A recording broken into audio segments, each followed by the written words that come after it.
Moi, je suis désolé, mais parfois, je fais des vidéos. Il y a des personnes qui me disent dans les commentaires t'es un mec, pourquoi tu parles de cheveux? Coupe-toi les cheveux. C'est pas du tout masculin, ça fait fille. Hello, je m'appelle Romain Berg et je suis influenceur sur TikTok et Instagram sous le compte romain.berg et je donne des conseils pour les cheveux. Quand j'étais jeune, ma mère, elle voulait tout le temps me couper les cheveux parce qu'elle disait justement que ça passait pas trop à l'école, etc.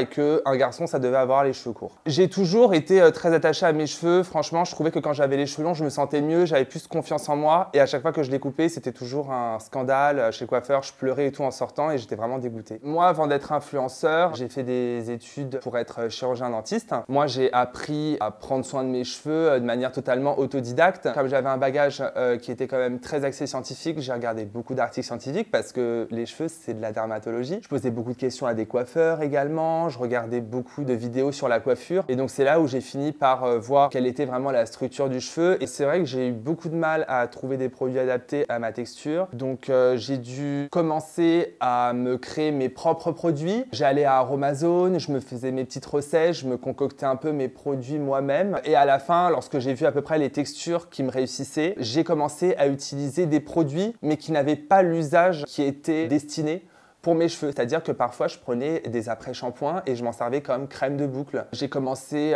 au début à faire mes vidéos, je suivais des trends, je faisais un peu ce que tout le monde faisait, on va dire, sur TikTok. Certaines personnes ont commencé à me dire « Mais t'as vraiment des beaux cheveux, qu'est-ce que tu mets dans tes cheveux? C'est quoi le produit que tu utilises ?» En fait, ça a commencé comme ça. J'ai répondu à une vidéo, à un commentaire. Du coup, les gens ont commencé à me poser plus de questions sur ma routine capillaire, sur ce que j'utilisais. C'est vrai que j'aide quand même beaucoup de personnes à accepter leurs cheveux, mais vraiment, j'ai envie qu'à la fin, ils ont un résultat. J'ai envie qu'ils soient satisfaits, qu'ils voient qu'il y a une amélioration dans leur nature de cheveux, dans leur texture, qu'elles ont des plus belles boucles et que elles vont avoir des jolis compliments lorsqu'elles vont sortir et que ça va leur faire plaisir et que ça va booster leur confiance en soi. Il y a pas mal de marques qui partent du principe que les cheveux, c'est pour les femmes et c'est quelque chose qui me dérange beaucoup. Moi, je pars du principe qu'un homme, il peut avoir les cheveux longs, les cheveux bouclés et que tous les produits sont adaptés aussi bien aux hommes qu'aux femmes pour les cheveux bouclés. En tout cas, si j'ai un message à faire passer aujourd'hui, c'est vraiment de dire aux marques de ne pas du tout genrer les cheveux par un sexe. Moi, je suis désolé, mais parfois, je fais des vidéos. Il y a des personnes qui me disent dans les commentaires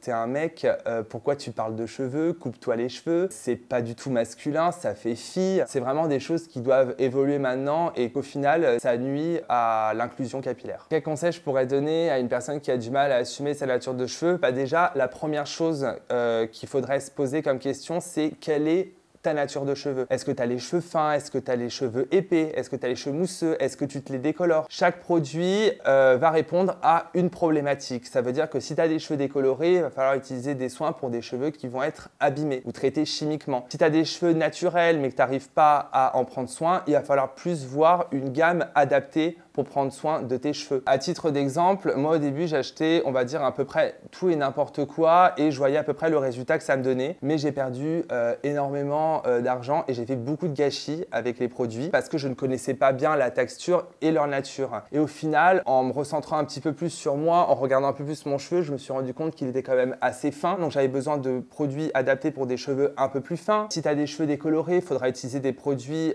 pour des cheveux qui sont traités chimiquement. Donc pour moi, il y a vraiment un vrai travail personnel à faire sur ta texture de cheveux pour pouvoir l'accepter parce qu'il va falloir vraiment utiliser les bons produits et pas se tromper. En tout cas, si vous avez besoin de conseils pour les cheveux bouclés ou si vous n'arrivez pas encore à accepter votre nature de cheveux, n'hésitez pas à m'envoyer un petit message sur Instagram, je vous répondrai, c'est sûr.